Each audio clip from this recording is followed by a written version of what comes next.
On this episode of the This is Believeland Real Browns Fans podcast, me and Jordan are joined by Kyle Andrews, who used to be in Baltimore, but now he is in Pennsylvania. Kyle, how you doing? Doing pretty well. I'm glad to be on again. And, as always, we're going to talk some Ravens and Browns like usual, AFC North in general. So I'm excited. Yeah, it's usually a pretty good time. You and Jordan are meeting for the first time today. Hi, Kyle. Nice to meet you. Yeah, nice to meet you too, man. Officially on air. Yeah. We had a little pre-show meet and greet, but this is the official on-air one. The Browns and Ravens, historic rivalry. Ravens took both games from the Browns last year. One was a complete blowout, which I kind of expected. The other one was a little bit closer, and we had a shootout. But I think going into next year, I think they're going to be more similar to the shootout, or at least close game, than the blowout one. I don't know about you guys. Yeah, I think it's going to be a closer game, and I think the Browns have made some improvements on their defense too. So, that's one thing that I can't, for me, I can't state enough that the Browns got really close last year, and they probably should have won that game had Lamar Jackson not come back and, do what he does best, and that's come and, make spectacular plays. And, more or less that play was contained perfectly by the Browns. I mean, that's one thing that we need to keep in mind, that shouldn't have happened. It's just that because Lamar Jackson's such an incredible talent, he was able to run his receivers open and get Hollywood open to run that into the end zone. So, I think this Browns team is going to be way scarier. I love the fact that, on November 28th, they're going to be playing on Sunday Night Football. So I believe that's Sunday Night Football, if I'm not mistaken. But, actually, let me check that. Yes, that is Sunday Night Football. It is Sunday night? Okay. And it's in Baltimore, so it'll be a pretty fun one. I'm looking forward to it, and I know the Browns are going to show out for that game just as much as the Ravens are. So this is going to be a fun series that they have this year. Yeah, so I have a question back to that kind of last game with the last play that got Hollywood open about the receivers. So James knows this, but I was a giant Bateman fan coming into the draft. I just think he is incredible. Is he gonna start for you guys? Do you have any idea? Oh, absolutely. He's starting. He's starting. He's the best. I think he's the most complete receiver that they have right off the bat. Just on the basis of the fact that he is such a crisp route runner. He's brought the energy up within, the locker room, I think, based off of what Marlon Humphrey said. And I can pull his quote up here soon, but Rashad Bateman has done everything to endear himself to his teammates, even on the defensive end. And I think when you can do that, that goes to show you how much respect you carry in the locker room and how hard you work. And I think that, having him be complimenting Hollywood Brown, who, they do totally different things. And then even adding in, some of the other guys that they had last year, like Duvernay, and of course, let's not forget the fact that, Nick Boyle's returning along the pair with, one of the top 5 tight ends in the league and Mark Andrews. I think that you have some weapons there. You have some people that you could kind of throw out there. And then I know you guys' boy, J.K. Dobbins, of course, he, he's in the backfield. So I think he's going to be even better this season than he was last season by far, because he's going to be the guy. He's the starter jumping into the season. And, and not only that, but they have Gus Edwards too. So, I think this team, although I will say, if I'm them, I would have liked to see them get another tight end, because I think the Ravens are best when they can run 2 tight end sets. And usually have a second pass catching tight end along to go with their third tight end. That's usually their blocker. But, I don't hate what I see from them right now. I don't think they don't have a gigantic hole in their skill position players that I've seen in years past. Offensive line there is not the same as it was last season at the beginning of the year. Like when we first came into the year, I'm like, okay, this O line looks pretty solid, and then injuries happen, and then now Orlando Brown Jr. is gone. Mm-hmm. He was traded. And now they have Alejandro Villanueva at right tackle or left tackle until Ronnie Stanley comes back, and we don't know when that'll be. So, Yeah. That's the thing that concerns me about the Ravens, and that's part of the reason why I think with the Browns, this front seven that they have, and having Jadeveon Clowney and Myles Garrett together against Alejandro Villanueva, I don't know. So, hopefully Ronnie Stanley for the Ravens' sake, he can come back, but I think it'll be pretty tough early on. There was one addition on the line that I was I don't want to say concerned with, but it seems going to be a solid pickup. That's Kevin Zeitler. We had him in Cleveland for a couple years. We sent him to New York in the Odell Beckham Jr. trade, that whole very large, complicated, convoluted trade. But Kevin Zeitler is a solid pickup for the Ravens line. I mean, he's getting a little bit older now, but he's still a really good guard. Yeah, I think Kevin Zeitler is a very strong pickup for the Ravens. To me, I thought, when you brought him in, you added somebody that, you didn't have a good right guard, I don't think, since Marshall Yanda left. So once Marshall Yanda left, you didn't have a veteran presence. A significant veteran presence, like I think Kevin Zeitler brings to that offensive guard position. Not to mention that, you had multiple guys. At center, that was another position that concerned me a ton coming into last season, and then they didn't really address that. And, they tried to throw out Matt Skura out there, and he wasn't too good in that position. Now he's with the Dolphins. You tried to throw out Patrick McCarry, who was he was a guy that coming into the season, I thought he was going to bring a little bit more, but, he didn't do as much as you needed him to. And he is an undrafted rookie. He was an undrafted rookie. So, he's overperforming, truthfully, to make as many starts as he did, especially as a guy that was a tackle in college.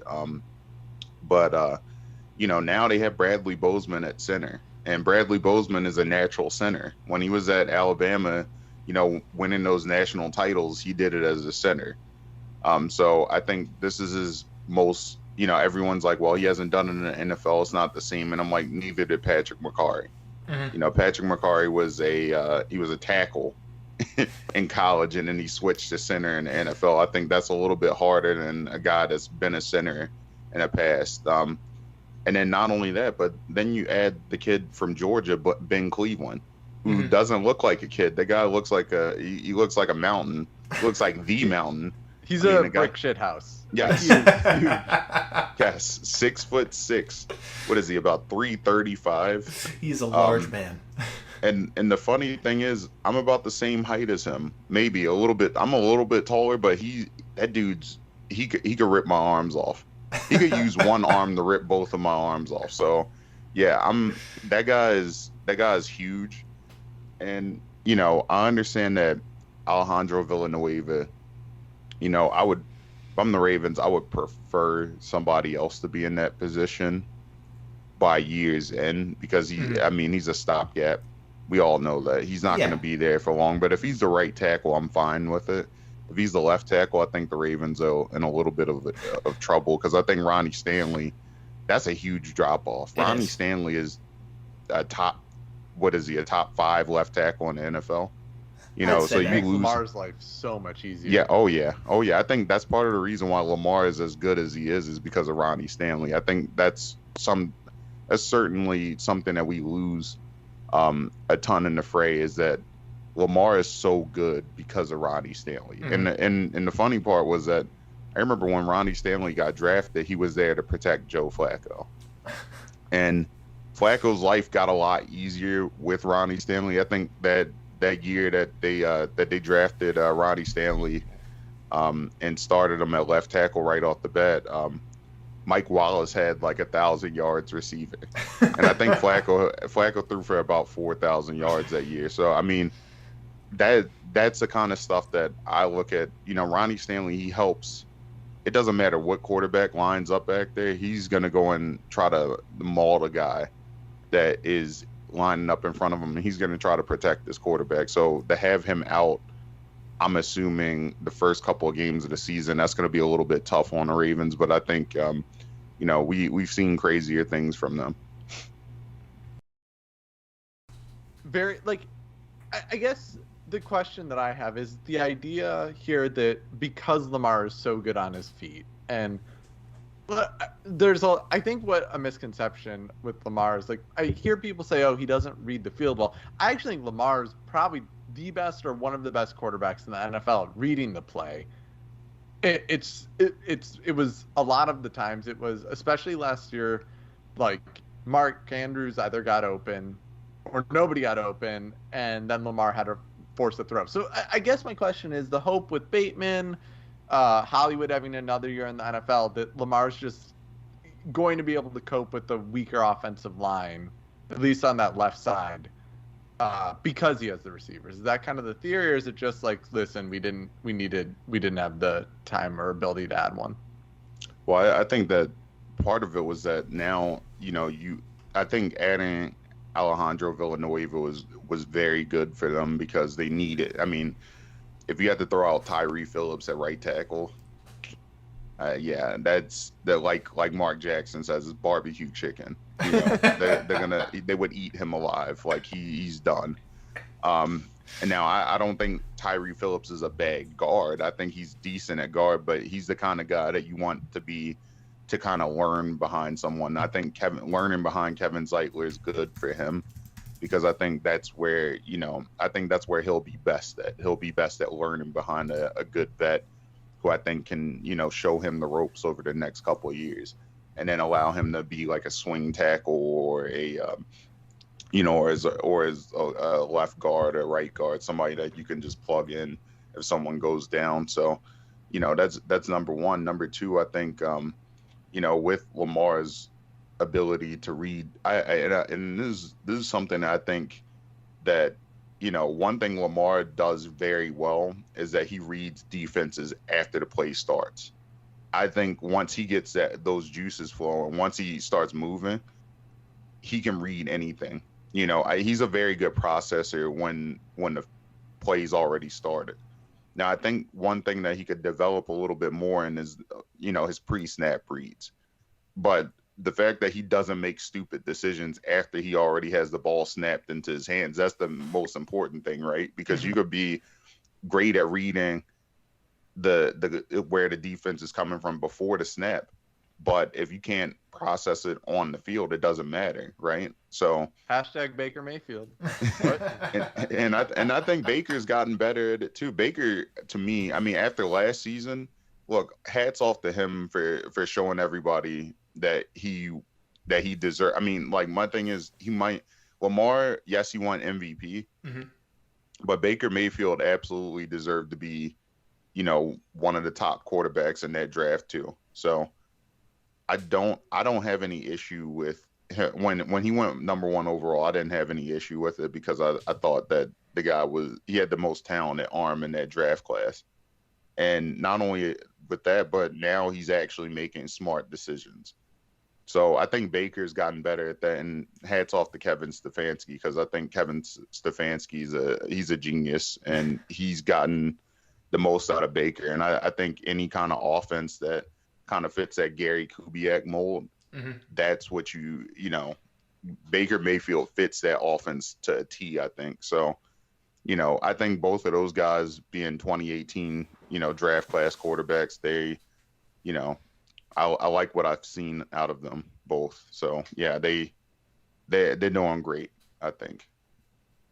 Now, there's one player on the Ravens offense we have not talked about yet, and I don't know how that's happened, but that's new addition Sammy Watkins. The Ravens receivers they've been okay in the past, but that's been one of the sticking points for Lamar Jackson and what he does overall. I think adding Sammy Watkins to that group of receivers kind of legitimizes that receiving group just a little bit more, and it's going to make Lamar's job in life a little bit easier as a passer. Because we all know he's a good runner, but it's the passing, I think, that a lot of people have been critical of. Yeah, I think Sammy Watkins is the type of guy that the Ravens need. He's a different kind of receiver than I think Hollywood is, and Rashad Bateman. And when you can get guys that can attack all three levels of the field, I think that's very incredibly important, and it brings some legitimacy to Lamar as a passer. If a guy like Sammy Watkins wants to come here, or come to Baltimore, I'm not in Baltimore anymore. I got to remember that, but it's all good. It's just, to me, I think the Ravens, they have a guy now that I think in the past, receivers, they didn't really have three receivers that could attack the field in different ways. They had a bunch of redundancies. They either had a guy like, I think Miles Boykin, who is 6'4" and is a decent jump ball receiver, but doesn't play to his height as much, or doesn't play to his physical size as much. But or they would have a very speedy receiver. like Hollywood Brown, or like Torrey Smith. I mean, and Torrey Smith did exactly what he was supposed to do. He knew his assignment, as people always say. But it's like now they actually have guys that are young. Two guys that they drafted. I think that's something that we never saw during the Joe Flacco era, was that they drafted two different receivers in the first round. They never tried. It's like they never tried to draft receivers during the Joe Flacco era. They were like, "Oh yeah, well, Torrey Smith, we'll draft him in the second round, and then, as good as he was, we're just not going to draft any more receivers in the first round, and we're going to wait till Torrey Smith leaves and then draft Brashad Perriman." So yeah. Browns legend, Brashad Perriman. Hey, he's starting this year. Everybody's saying he's going to start, so...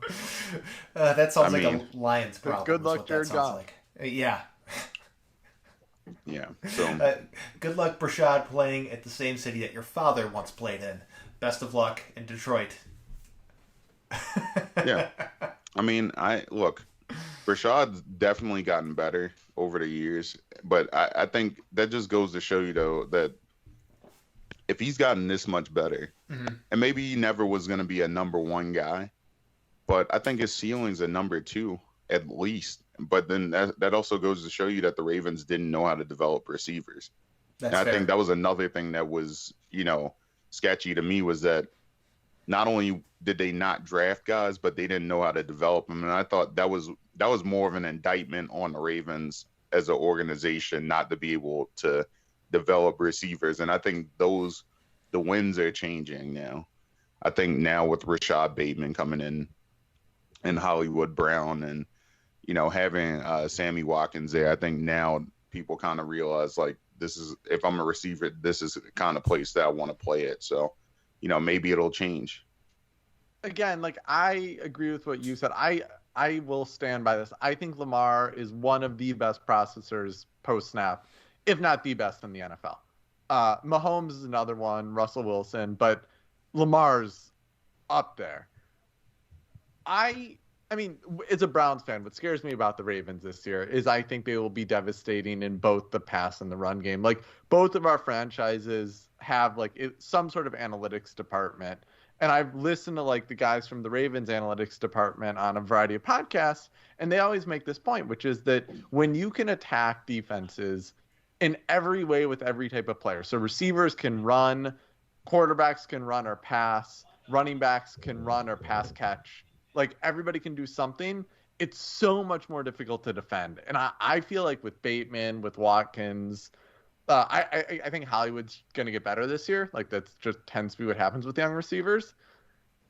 Your offense terrifies me, as a Browns fan. I know the line has its issues, but Mark Andrews, I don't know, that offense just terrifies me. Yeah, and I think this offense could be a top, a top 5 offense if all goes well. And they did it with, arguably worse talent a couple of years ago. So if they can do it with that kind of talent a few years back, if the Ravens are just a decent passing team, if they're like 16th in passing, a bunch of people could live with that if they're 15th or 16th in passing, because we already know the running game is going to be, a top 5 running game. So, that should scare people, honestly. I mean, if you're running the ball, for 5 yards a carry, and then you're also turning around and passing the ball 8 yards, 8 yards per completion. I mean, that's pretty terrifying, like that's something that I don't think, and especially since I think the Ravens offense has been known in past years to be efficient. Mm-hmm. Something that we never really saw pre Lamar Jackson. No offense to Flacco, but I think that offense wasn't too efficient. And part of it was the way that they built it. I mean, they built it like they were running a 1980s offense. Like it looked like Phil Simms was out there at quarterback sometimes because of the kind of like play calling. Like we're gonna run the ball 50 times a game, and then we're gonna try to do play action, and then the receiver runs the wrong route, and then next thing you know, Flacco gets picked off, or Joe just like stares down somebody and then tries to switch his eyes back to the middle of the field and throws a pick, a la the Philadelphia Eagles game 2016. But though it's just they're doing different things, and I think this offense can open up a ton, especially in the passing game. And I think they're getting real about wanting to do it. And I think that another thing that we could see if it does go south, the other thing that I could see happening is that Greg Roman could get canned. Mm-hmm. I don't think that'll happen now, because I think that the weapons that they have, especially a receiver, it's gonna make it too hard for him to get fired. I mean, personally, I thought they should have just added a passing game coordinator last year. Now they have one. And I think that, with T. Martin there, I think T. Martin's going to get these guys, and he's going to whip these guys into shape, and the receiving game is going to be way better. I mean, if there's one thing with a Greg Roman offense, it always needs some kind of new life injected into it, a little bit of a variety, just kind of spice it up a little bit, because a lot of times we've seen it before is that defenses catch on and they shut it down and it becomes ineffective. So if they can find a way to diversify their game plan and find new ways to attack, it can continue to have Lamar Jackson play at the level he's at. And I think that's basically what the Ravens need. And I think they can do that. Yeah, and I think that if you add these different guys and uses if you diversify the way that they attack, and I think part of it has to do with the fact that yes, you have 3 different kinds of receivers. You have the 2 tight ends. You have the 2 running backs out of the backfield that I think weapons in their own right in the way that they attack. You have a Swiss Army knife at quarterback who can do everything that you need him to do on the field. I mean, shoot, if Lamar Jackson wanted to line up at he could line up at running back if you wanted him to, all jokes aside. But you could also line up at receiver if you wanted him to, all jokes aside. Yeah. He can do everything. And then now you got, these new additions to the coaching staff that I think that's one thing that I think people aren't talking about enough with the Ravens, is that these additions to the coaching staff probably, I thought when the Ravens had David Culley as the receivers coach, I was just like, what did he do in Buffalo? What did he do in Buffalo? And not only that, but they gave the Ravens, the freaking Texans gave the Ravens, what is it, I think it was 2 4th rounders or something, or 2 3rd rounders or 4th rounders for Culley. Okay, thank you. No offense to Culley, but he didn't. It's not like the receivers were good with the Ravens, besides Hollywood. And the tight ends did better than anybody, really. So, I just thought it was, the Ravens fleeced them. If you want to take David Culley off of the Ravens' hands, fine. Who cares? Truthfully, I just think these new additions, though, like I said, having Chris Hewitt. Chris Hewitt is, you know, I mean, well, actually, no. Chris Hewitt is on the defensive end. He's also a pass game coordinator, but on the defensive side. Yeah. But when you add T. Martin, you add some of the other guys that they've had, and I think, you know, it's gonna be incredibly interesting to see what happens in the next couple of months with this Ravens offense. Like, I think this should be the most excited that anybody's been about a Ravens offense. I think, especially having Bateman there.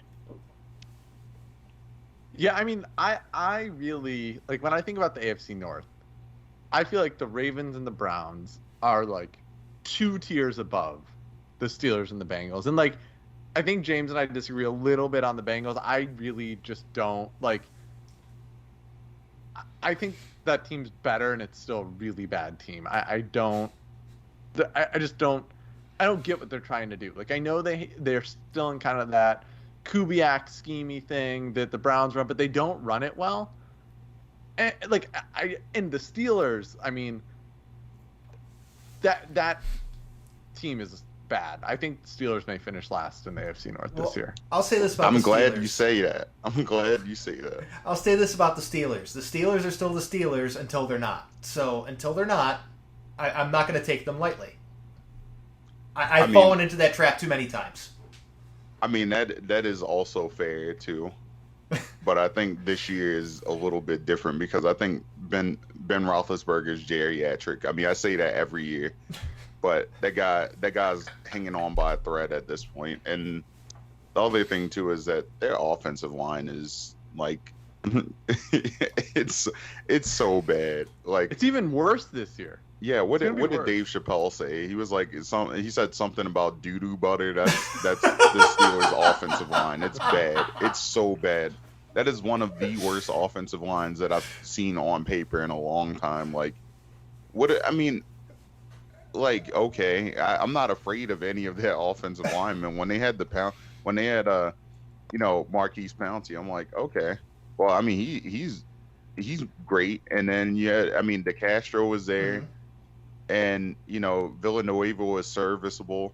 But I just think everything else, I mean, what do you have left? You have Trey Turner. Or not Trey Turner. What is his name? Trey, I'm going completely blank on his name. I'm pulling up their depth chart right now. Let's see if I can get it. All I know is they took a running back in the first round because they needed most help on the I feel offensive so line. bad for It was- Najee Harris. It was Trey I do Turner. too, man. Yeah, it was Trey Turner. Trey Turner. I was right. And Okay. a whole bunch of guys I've never heard of. Oh, former Brown Zach Banner. Yeah, have fun with Zach Banner starting at right tackle. Yeah. Okay. I don't know I who do. I these feel people bad are. for Najee Harris because that line is going to make his life a living hell. And like, the Steelers were more difficult last year when Big Ben wasn't playing. Mm-hmm. Yeah, I think Ben. This is the thing. I think Ben's been done. That's number one, and number two, I just never understood why they never attempted to draft a quarterback. Just never understood it because I'm like, okay, you had. I thought, it's so many guys that were on the board that I looked at that I thought that the Steelers should have drafted. Kellen Mond was a guy that I'm like, okay, maybe he'd be a good fit for the Steelers. And if they took him, they could sit him behind Ben for a year and then let him take over the reins. But they just were like, oh, well, we're just not drafting a quarterback this year. There's no point. We have Dwayne Haskins. Good luck. And that's Wait, the is he thing. their backup this year? Dwayne Haskins is on their depth chart. They still He's have fourth string on a depth chart, but I'm sure he'll be the backup because he's better than the other two guys. But Maybe they'll have fun. And to be fair with Dwayne Haskins, I don't mind that because he's someone who needs to learn a lot. And Mhm. Ben Roethlisberger's been a pretty good quarterback as a professional. So if there's someone to tutor him as a quarterback, there are a lot worse guys out there. However, I don't know if Dwayne Haskins is ever going to be able to be the guy. But if there's a way to make it work, this is a way to make it work, honestly. Because I was an advocate last year for the Steelers trying to go out and get Jameis Winston and have him be the backup for Ben Yeah, I thought Roethlisberger. Jameis would have been a perfect guy because Jameis honestly plays kind of Just like just like Ben Roethlisberger. Yeah, Jameis like is when a good quarterback too. Like I know the interceptions, that's like Mrs. Lincoln, how is the play? But beyond the interceptions, I think he really he is a decent processor pre-snap, less so post-snap. His arm is incredible. He actually does have really good vision. Like he's not immobile. Like he got his vision corrected. He's got his vision fixed. He's not squinting anymore. He's not George Costanza on the freeway spotting raccoons. Okay, he can actually see people now. And not only that, but he's with I think too, the fact that he went to the Saints, that helps him out a ton because he got to sit behind Drew Brees for a year. Now, after learning from Drew Brees, learning under Sean Payton's tutelage, even though it seems like Sean Payton doesn't even really want him to play quarterback because he wants freaking Taysom Hill. Somehow, I don't even understand how that works. Max Lamar Jackson, man, Taysom Hill. Oh my God, that made me so sick. I was just like, this dude, Taysom Hill is not even a quarterback. Like the dude was never. I mean, I just didn't get it. Like the guy he has a weaker arm than I do. I've been throwing a football in a game since I played flag football in high school. So yeah, that guy has one of the weakest arms in the NFL, and the fact that people even want to consider him to be a threat to Jameis Winston at quarterback down there is it's ridiculous. And like you guys said, I thought Jameis Winston would have been a perfect fit for the Steelers, but the Steelers were like, we'll stick with Ben. We don't want to upset Ben. We don't want to scare Ben. Who cares about what Ben thinks? Ben's been washed for like 2-3 years now. Mm-hmm. He's done. Yeah. And that's and he's been a great quarterback for them, and he's going to be a Hall of Famer. Ben Roethlisberger is a Hall of Famer, no doubt, in my book. But absolutely, he's done. He's been done, and they need to go and reevaluate next year. Let's say, okay, if Dwayne Haskins proves that he deserves the backup job, which I think he will get, we'll see what happens. But that offensive line is 100% going to kill Ben Roethlisberger. Ben Roethlisberger is going to break something this year. Might be a thumb, might be a pinky. I don't know. Yeah. But behind that offensive line, I don't think Lamar Jackson could play behind that offensive line. Yeah, it's not. I don't think Prime Vic could play behind that offensive line. That is one of the worst offensive lines that I've ever seen in my life. And I don't think your two fastest quarterbacks, if you put them into one person, and you just said, okay, you could run a 3.5 40. I don't think that guy would even be able to be protected behind this O-line, because I think the Steelers have one of the worst O-lines in the NFL on paper. Give them a turbo button, NBA Jam style, and they still wouldn't be able to play. Exactly. And not to get too off topic, but when you mentioned Taysom Hill and his weak arm, I just realized what his passes remind me of, or whose they remind me of. You remember Denard Robinson's moonball passes at Michigan? Yes. Just the biggest arc in the world, and they would take they look like punts. They look like punts. And that's what Taysom Hill's throws are. They're Denard Robinson moonballs. Oh my goodness. Well, I hated the narrative, we bring him in because it throws teams off. No, it doesn't. Every team knew when Taysom Hill came in, he was going to run the ball. You were not. I stand by this. They should have let Drew Brees just continue throwing. Taysom Hill should not have been entering games as this switch. I think Trace McSorley's better at that than Taysom Hill is. I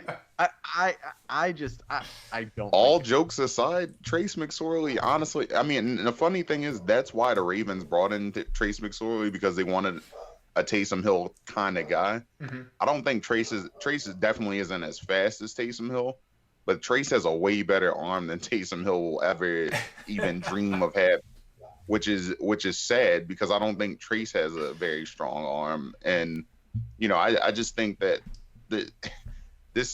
it's just very comical to me that Taysom Hill is even considered a candidate for possibly starting in the NFL. Why? He wasn't good at BYU. I mean, Tim Tebow was a better NFL quarterback than Taysom Hill was. And that's bad. I think it's more just I think it's not really a real conversation with the Saints. I think it's just more media talk of being like Taysom Hill is fun and all this other crap. I don't think it's real, honestly. There's no way they trot out Taysom Hill as the starter week 1. If they do that, Sean Payton should be fired. Yeah, I agree, and I don't think they'll do that because I think if you, it's funny because I think that this like Taysom Hill is what I thought Tim Tebow could have been had he just wised up and just said, you know what, screw it, I'll do this. Yeah. But you know he did what he did, and look at what's happening now. He's a 5th string tight end on a Jaguar. So have fun. This is after his failed baseball career. I mean, you're on the one team possible to actually call you up to the majors to try and sell tickets and jerseys, and you still couldn't do it, okay? Hey, look, if he played for the Orioles, he would have been up. Honestly. Tim Tebow. Well, since we're talking about quarterbacks, I think there's no better time than the present to talk about possible quarterback extensions between our two teams. In my opinion, I think Lamar is going to get a really big deal. I don't know about you guys. Yeah, I think Lamar is going to get somewhere in the neighborhood of $40 million. I think that's the going rate now for quarterbacks. I don't see why you wouldn't get that amount of money. I think it's coming, you know. And I think like the amount of money that if I'm not mistaken, I can't remember how much money Dak Prescott got, but I think Lamar will get something north of what Dak got. Definitely not what Patrick Mahomes got, because I think Patrick Mahomes, that contract, I don't think it'll get touched for a very long time. 4 years, 160 for Dak Prescott, so $40 million a year. Yes, yeah. So I think he'll get something a little bit north of what Dak got, maybe about like in the neighborhood of 42, especially with the NFL.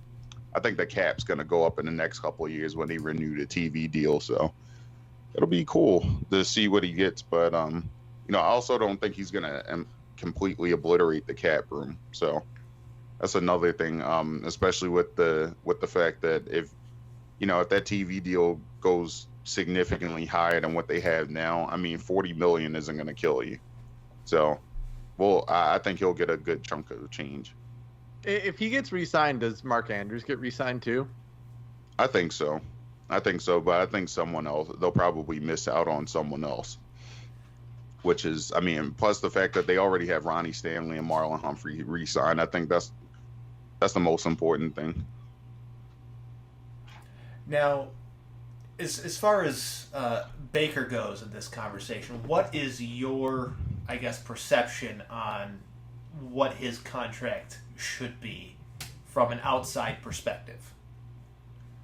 From an outside perspective, that is a tough question to answer because I think Baker Mayfield, man, I really tough, isn't it?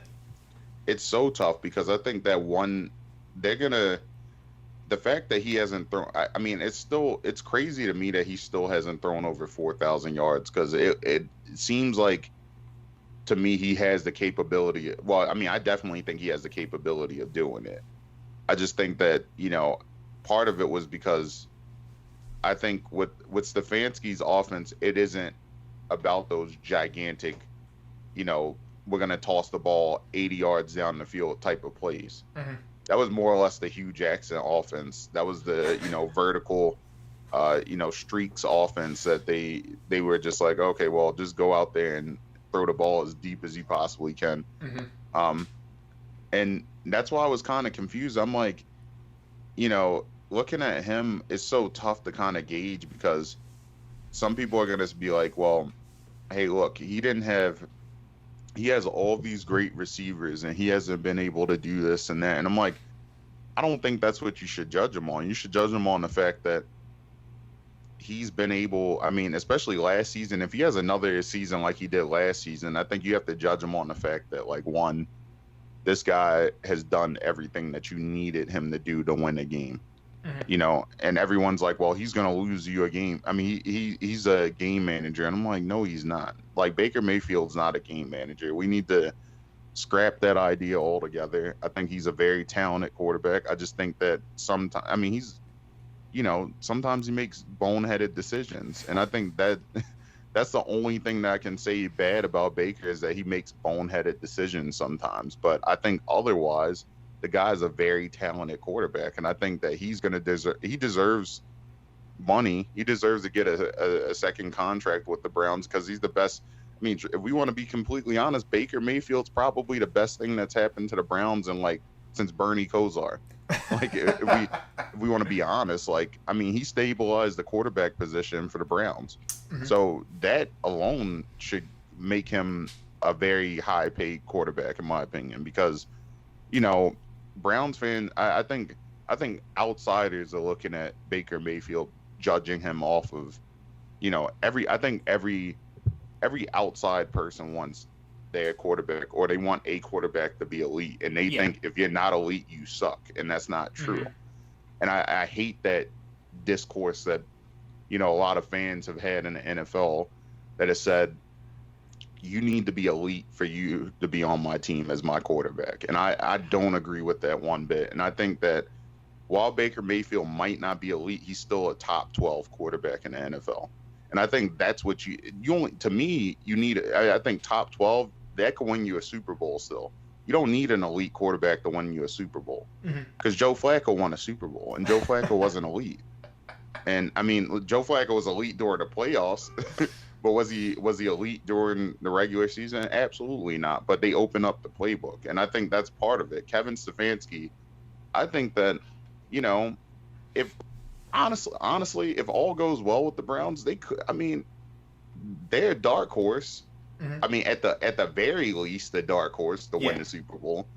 I think they win the division personally with Baker Mayfield at quarterback.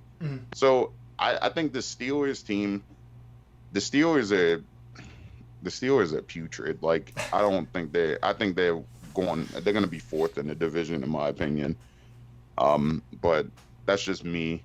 I could be wrong. They could pull the Steelers and go like, what is it? They're gonna go 12-5 this season or something, and somehow edge the Ravens out and maybe sweep the Ravens. Who knows what'll happen with them?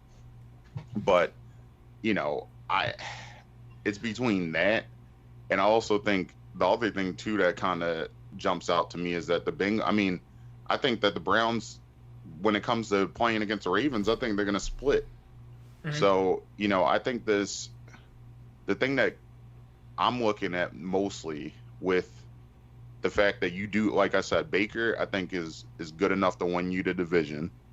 I think you can win a Super Bowl with Baker. I think that this Browns team, you know, even though I joked around and said the Steelers would be 12-5, I think the Browns could either be 12-5 or be 13-4, whatever the new, you know, with the 17 game season, whatever they can be. So I think, you know, we have to keep in mind that this Browns team isn't the old Browns. You know, it wasn't like they made 500 new additions to the defense. They just, you know, added the right pieces. They just did everything. I mean, they stayed stable, you know? So I can't say enough how much, you know, I wasn't a believer in them 2 years ago, but things can change significantly, you know, and they have changed. And I think this Browns team, they're ready to go.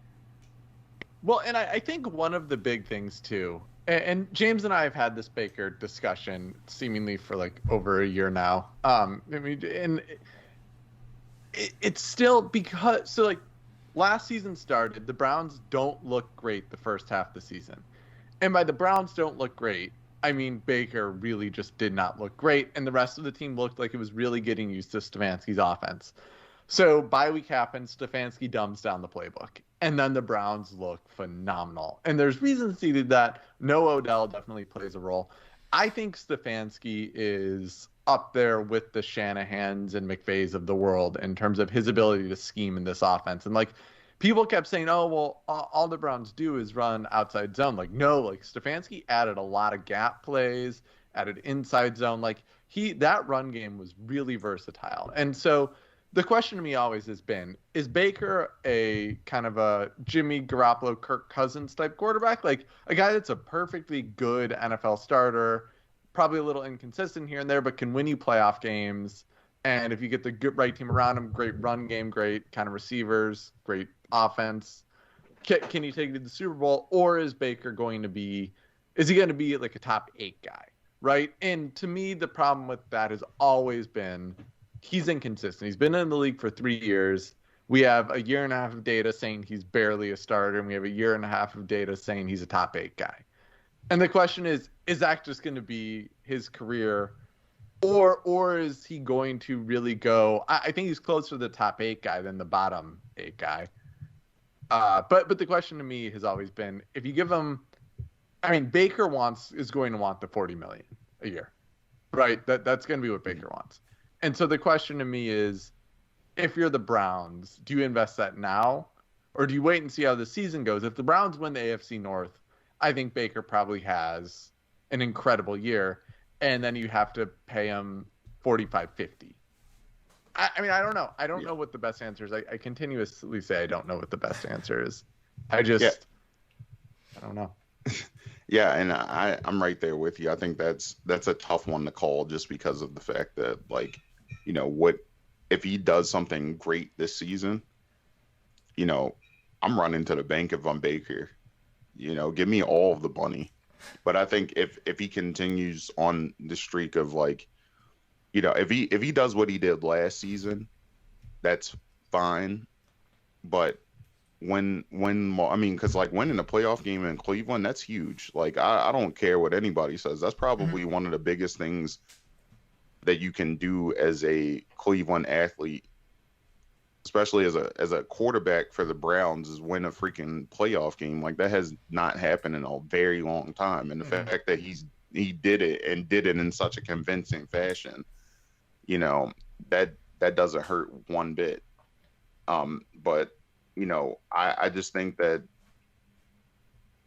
he has to, if he wants that $40 million contract, he's gonna have to have, you know, he's gonna have to have a season where he wins, where he at least makes a Super Bowl appearance.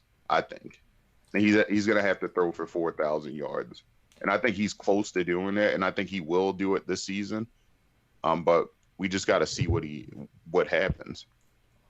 And, you know, the one thing that me and Jordan have discussed many times previously is that when discussing Baker Mayfield and the success he's had, you have to separate, is it because of what Baker's doing or what Kevin Stefanski's doing? And we've been mostly in the camp of Kevin Stefanski has put him in the right position to win. Baker's just executed what he's been told.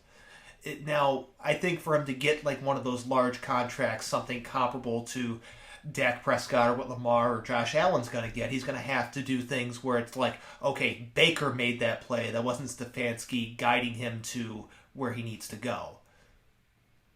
Yeah. And I honestly think in that Steelers game, he did more than what Kevin Stefanski asked of him, honestly. Like, Stefanski wasn't even coaching that game. Yeah, exactly. That was Baker's best performance. That was straight up Baker, that game. And that's when I was like, look, if Baker Mayfield Baker Mayfield was throwing the ball deep just like you needed him to. I mean, he had a passer rating of 115. Like, Baker was very good. Now that next game against Kansas City, I mean, that was a tough game, and that's not all on him. But I think that they kind of got scared when it came to throwing the ball downfield. It seemed like they tried to condense everything. So I actually think Baker played better, and I said this, but I think Baker played better that game than a lot of people give him credit for. There were plays like that. Rashard Higgins, right, catches the ball. It's a great throw. That Baker makes that throw. Higgins catches it, and rather than making the safe play, he tries to go for the dangerous play and gets a fumble, right? Yeah. And so Baker gets the credit for that throw, but, I mean, if that play converts, Browns probably win that game. Yeah. Like, that's how crazy that game was. So I think Baker towards the end of the season showed a lot. I also think Baker's he is a big game player. I got to give him credit there. You can see in big games the coach, Stefanski always, every big game this year started with these bomb throws, because I think Baker's just in it right when those games start. And Stefanski knows, if he starts slow, Baker's going to force something to make a dumb play. Yeah. So better just to have those deep play action bombs. And so I like that about Baker. I'm not saying I think Baker's bad. I just, my view is we got to see another year. I don't know what he is yet. That's fair. Yeah, I think we all have a pretty good idea of what he is, but there's just too much highs and lows and inconsistencies that you still see that you still don't know for sure. And I think if you're going to be committing a large amount of money to him, you need to be sure of what he is, and that is more consistent and a little bit better of what he's been on average. Well, and I think Kyle said that too, right? Like Baker needs a 4,000-yard year. Yeah, absolutely. Yeah. He does. If he has that, straight up, I'm good giving him the contract, right?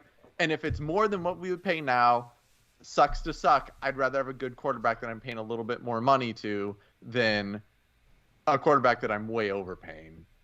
So I really just think like it does the Browns no harm to wait a year. It probably does Baker more good than harm. If Baker's confident in his ability, he should want to wait a year because then he'll get more money. And the one thing I'll add is that I've said this many, many times. If they can avoid a Carson Wentz, Jared Goff scenario by paying them early and finding out that they overpaid for a mediocre quarterback, do that. Avoid it. And that's another thing too. I feel bad about Jared Goff and Carson Wentz because I feel like with Jared Goff, with Carson Wentz, more or less, I'll start with him. If that knee injury never happens, Carson Wentz wins the MVP and wins the Super Bowl and probably wins Super Bowl MVP. And I think that, that was such a freak thing that it sucks for him. But, and I think Philly fans were on his neck a little bit too hard when it really wasn't all his fault.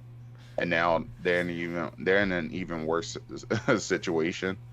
But when it comes to the Rams, they kind of just like, it was like, okay, I don't think Jared Goff is the reason why.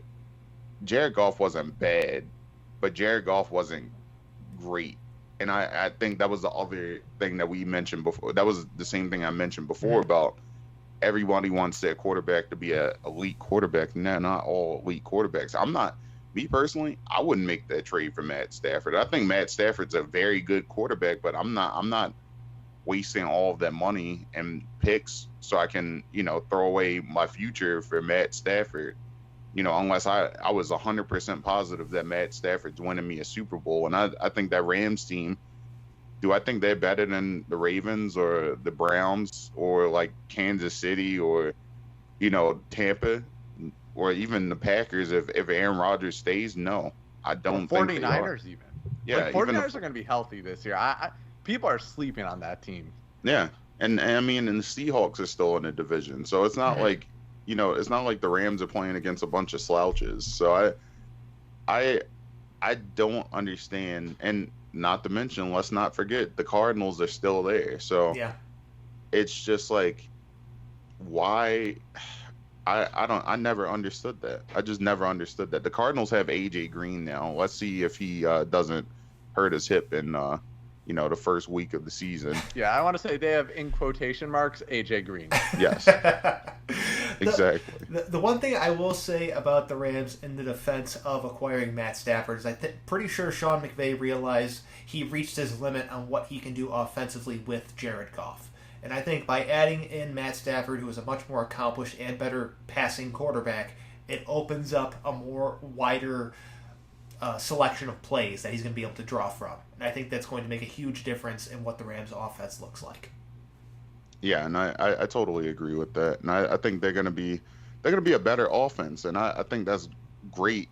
But I will also say that how much you want to mortgage your future. That's fair. Well, also that defense, they lost Staley, who's I think he's the best defensive mind in the NFL. And then they lost like half that defensive backfield to the Browns, like John Johnson, Troy Hill. They're Browns now. Yeah. And I know like the Rams defense is Aaron Donald, Jalen Ramsey, and a bunch of guys, but I don't know. I think that defense is going to take a serious step back this year. Yeah. I think they're going to kind of even out. Like the offense is going to pull themselves a little bit closer. And I mean, to being better, and I think the defense is going to kind of take a step back. So, it's gonna be interesting. It's gonna be really interesting to see. And not only that, but like, Troy Hill, by the way, is a Youngstown guy. So, that I think he fits in perfectly with that Browns defense. He's pretty much a hometown guy at that point.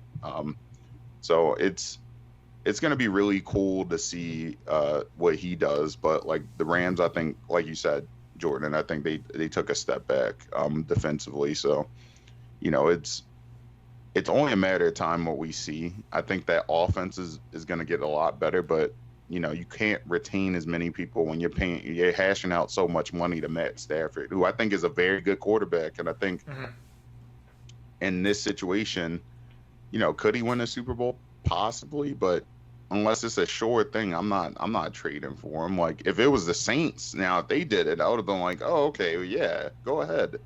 I thought Matt Stafford. That's honestly when I thought the Saints.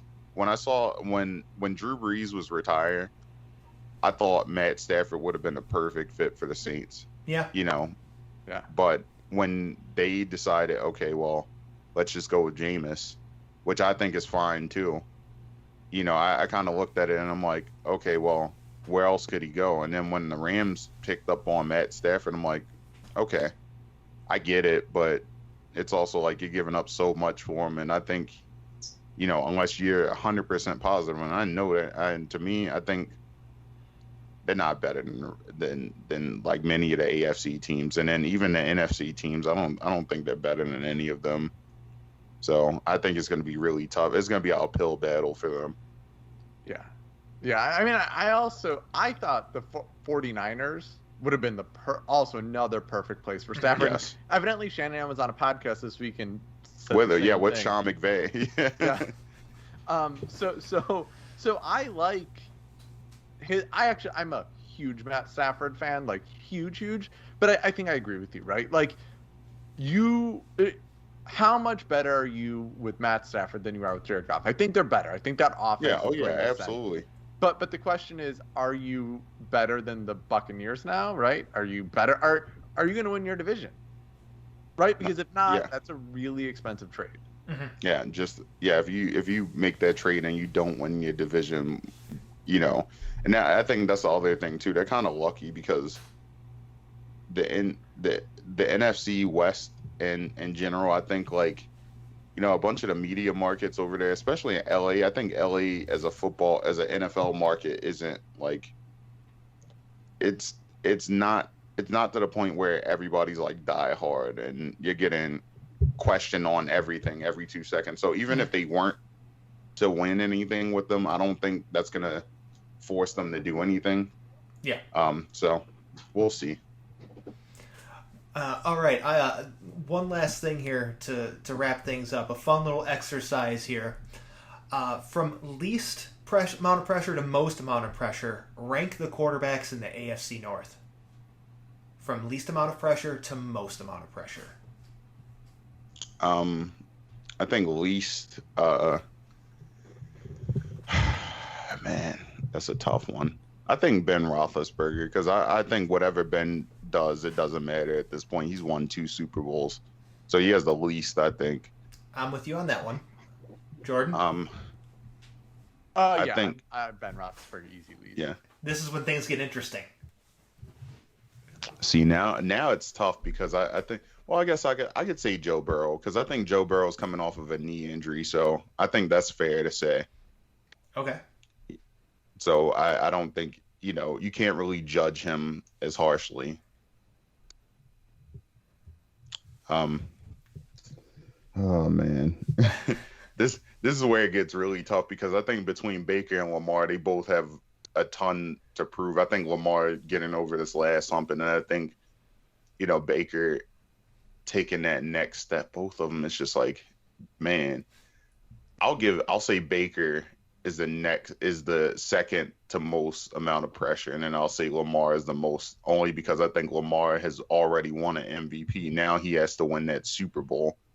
Okay. Even if Baker didn't win a Super Bowl, if Baker were to go out to this year and throw for 4,000 plus yards, I think he's good. He's good to go. But like other guys, I think with Lamar's situation, not getting, because everyone's like, well, when will Lamar get over that last hump? And it's not really on Lamar, but I think the pressure is more from the outside than it is from him and the Ravens as a whole, because everybody in Baltimore knows that these playoff losses haven't been on Lamar for the most part. I mean, he's the only reason why they've been sticking around the games.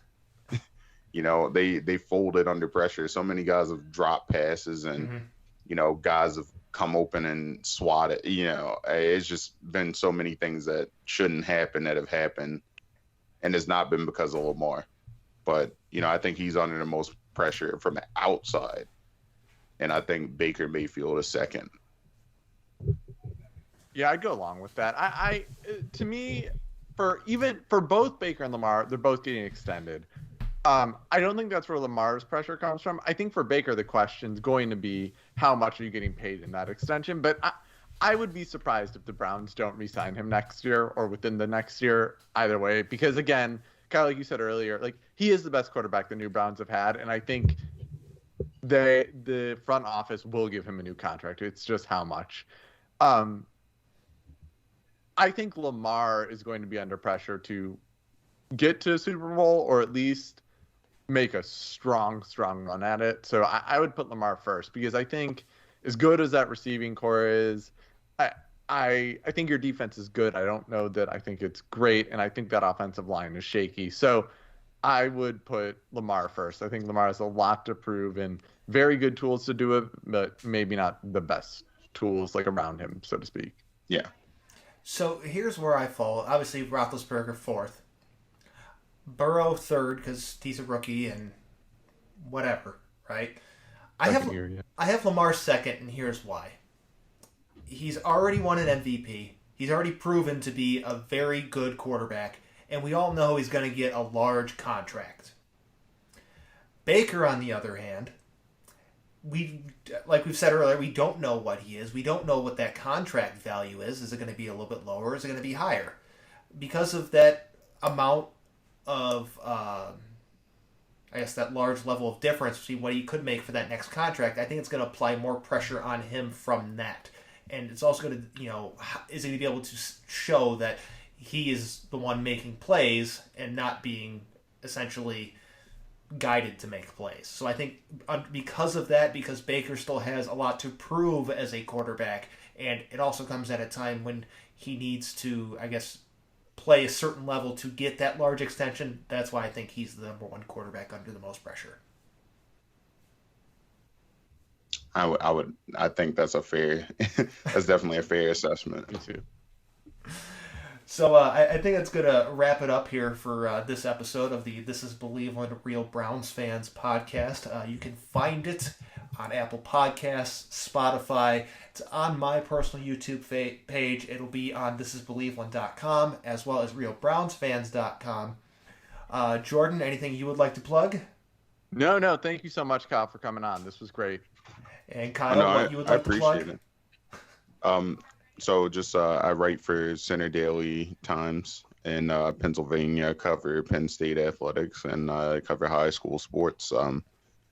Also, my Twitter is Kyle J Andrews _, and that's how you can find me. So if everybody wants to talk with me about the Ravens or anything on Twitter, I'm down to talk.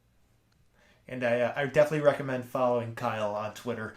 And I'd like to say thank you for coming on today. We've had a great time talking about the Browns and Ravens and, some general quarterback discussion. Oh, yeah, always, man. I appreciate you all, having me on.